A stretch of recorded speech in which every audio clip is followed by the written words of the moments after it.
So k-means clustering, do you know what do you mean by the k-means clustering? Yes, k-means clustering, it's a see, the k-means clustering is nothing but your supervised algorithm, right? Or unsupervised algorithm. Is it supervised or unsupervised algorithm? It is unsupervised algorithm. Why it is to be called as unsupervised algorithm? Yes, it is a unlabeled data set, right? It means a data set which is not properly labeled. What do you mean by the not properly labeled? It means the data which are some misplaced or nan values are to be more there. Okay, non-categorical values are more there, right? The values which is we cannot able to convert in proper scalar values, right? So what we should do in this case is that we can only bifurcate the data, or we can partition the data properly in the cluster form. Okay, we bifurcate or partition the data in the cluster form. Like suppose if we have one of the data set, in that data like employer data set, and in that employer data set if we have some attributes like your salary, and if you have attributes as like a position, experiences, right? Now suppose you want to bifurcate or partition the data set, you should consider any two attributes for bifurcating or partitioning that the given samples. Okay, so based on some experience, if the experience of the candidate or employer is from 1 to 5 is one cluster, from 6 to 10 is one cluster, and from 11 to onwards is one cluster. So this is based on some conditions that we are partitioning the samples or the data, right? And because the information in the data set which is not properly labeled, and we cannot able to apply the classification for this, right? Because it is not properly labeled. So for this purpose we are using this partitioning part, or this is partitioning condition for clustering the data set. Is it okay? So this is what you can say about your this unsupervised learning. And from this unsupervised learning you can have one of the partitioning clustering that is to be known as a k-means clustering algorithm. Is it okay? So k means, it means k is a constant that stands for the number of data or number of samples from which you are performing the operation based on the calculating the mean value. Basically calculating the mean value, it means like suppose if you have a 5 samples, for that 5 samples you are calculating some mean for this 5 sample, okay, to get the centroid, right? To get the centroid, and once you get the centroid, then you will try to identify the samples which is nearer to that centroid likewise. And that's why it is to be known as k means, number of samples, based on that you are identifying the centroids, right? Initially at the stage, even you can identify any kind of sample which is to be considered to be as your centroid, and after that you will try to calculate the distance from the other samples or objects to the centroid, right? And then you will identify the class of the samples, either it is in the your centroid 1 or centroid 2 class, or centroid 1 or centroid 2 cluster. And after that the number of samples which is clubbed in centroid 1, that is to be get calculated with the mean value for calculating the second centroid, right? These steps will go on till your distance object will be same in the next step. Is it okay? And that's why this is to be called as a k means, that is you are going to calculate the mean value for the given samples in the clusters. Is it okay? So now here, so one of the basic steps of the k-means clustering is a sample. In the beginning, determine the number of k, that is cluster k, and we assume the centroid of the cluster. We can take any random k object in the sequence, can also serve as a initial centroid.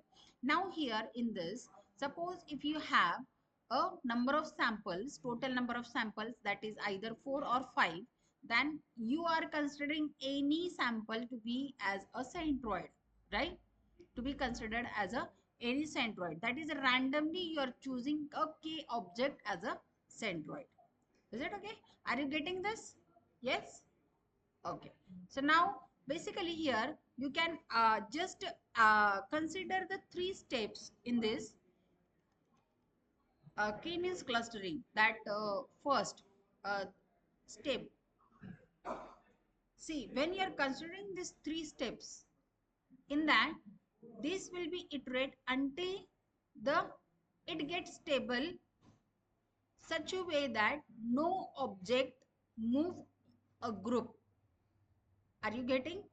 Are you getting this? Condition of this your while loop or some statement if you are using for coding purpose. Okay, this is your pseudocode algorithm.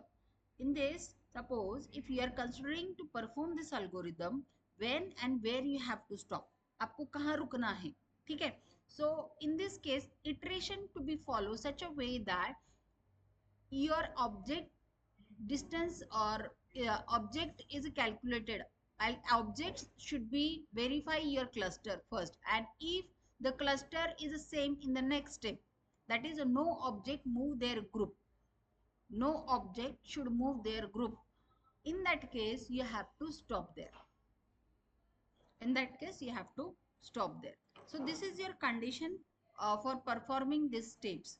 Otherwise your steps of performing this algorithm will go on.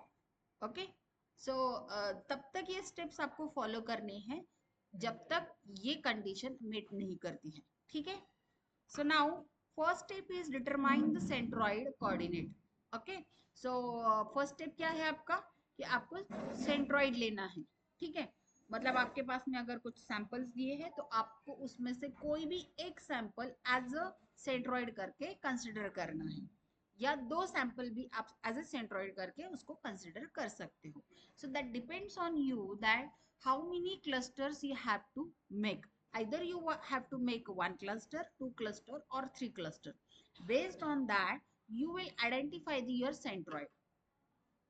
Okay उसके basis पे आपको centroid identify करने. मान लो मुझे अभी दो centroid लिए हैं तो मैं दो क्लस्टर बनाना चाहती हूँ, ठीक है? I wanted to make the two cluster so that I will choose the two centroid from your given samples.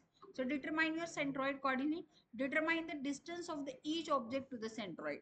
Now what you have to do in this, now if you have defined the two centroid, अगर आपके पास में अगर आपने C1 और C2 दो centroid अगर define किए हैं, ठीक है, तो आपको जो भी सैंपल्स दिए हैं डाटा सेट में वो सैंपल से लेके सेंट्रॉइड तक के सारे डिस्टेंस वहां पे निकालने पड़ेंगे और आपको वो कहीं तो भी स्टोर करने पड़ेंगे, ठीक है? Once you have calculated that distance from the each object to the centroid, after that you will check the which object is nearer to which centroid, which object is nearer to which centroid, मतलब कौन सा object कौन से centroid के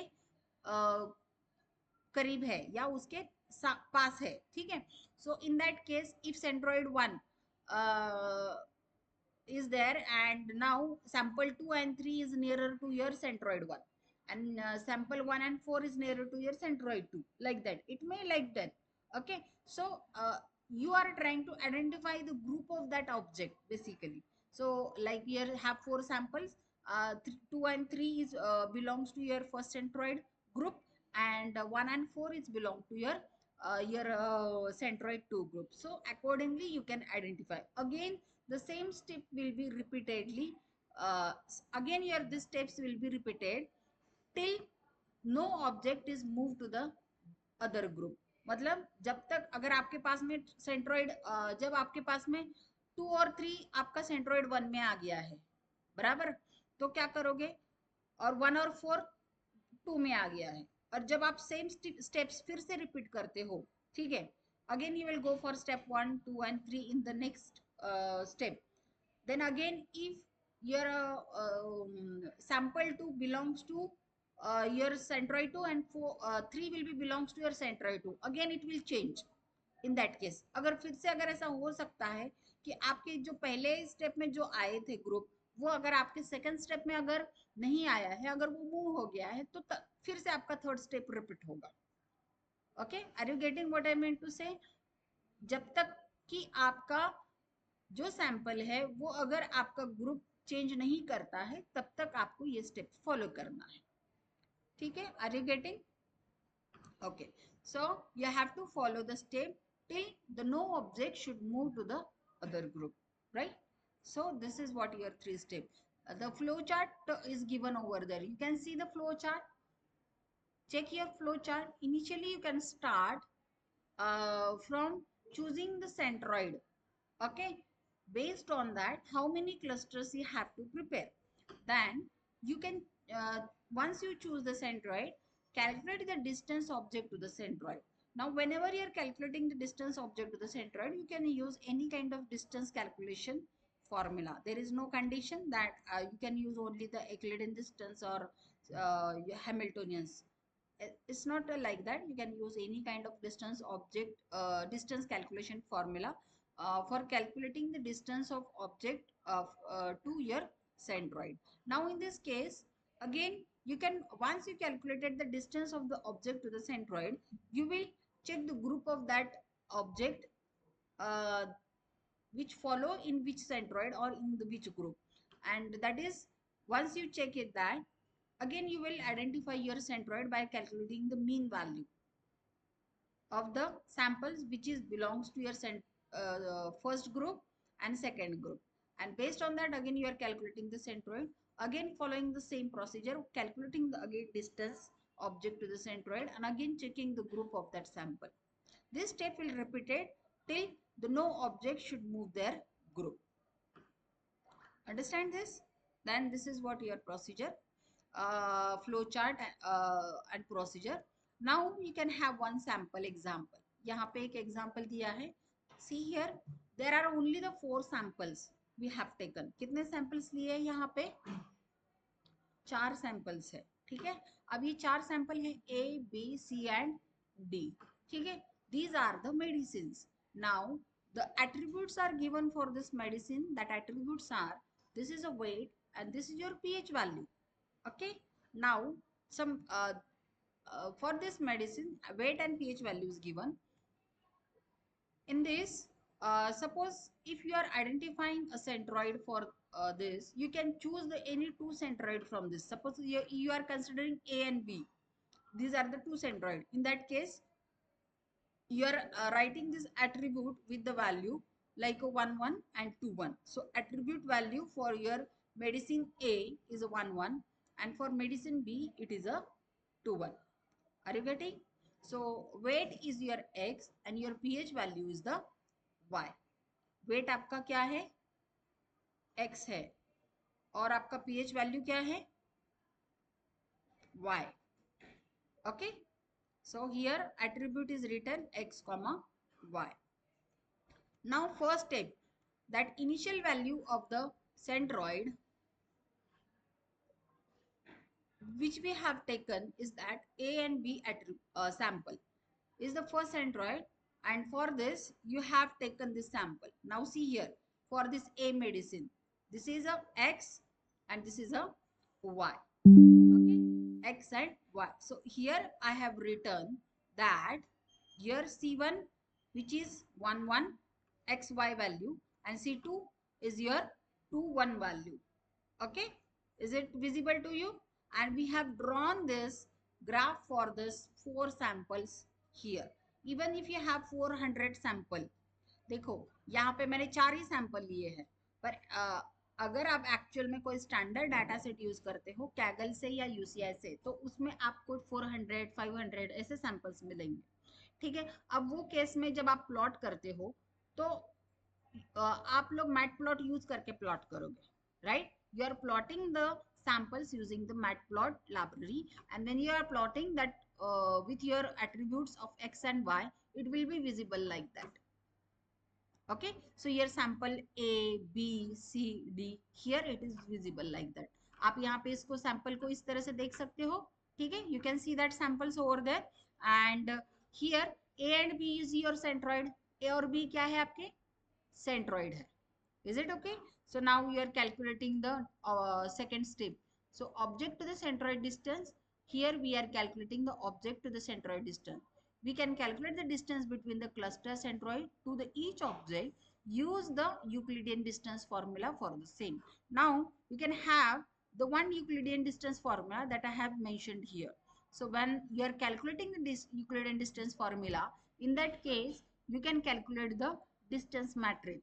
Okay, so here distance formula is given, that summation of your the total number of samples minus 1 uh, run to your number of samples, and then your x value of ik minus x value of your jk whole square, that should be written in your square root. So this is your Euclidean distance formula. According to this Euclidean distance formula, you are trying to calculate the distance of the each object to the centroid. Okay, each object to the centroid. So your first object, आपका first object क्या है अभी? Can you tell me which is your first object? Your first object कौन सा है आपका? Can you tell me? This is 1 comma 1. Is this your first object? Yes, 1 comma 1. And what is your centroid? Centroid is here again what? Same. So your distance from object to centroid is a कितना आता है? How much it is? 0, right? So this is 0.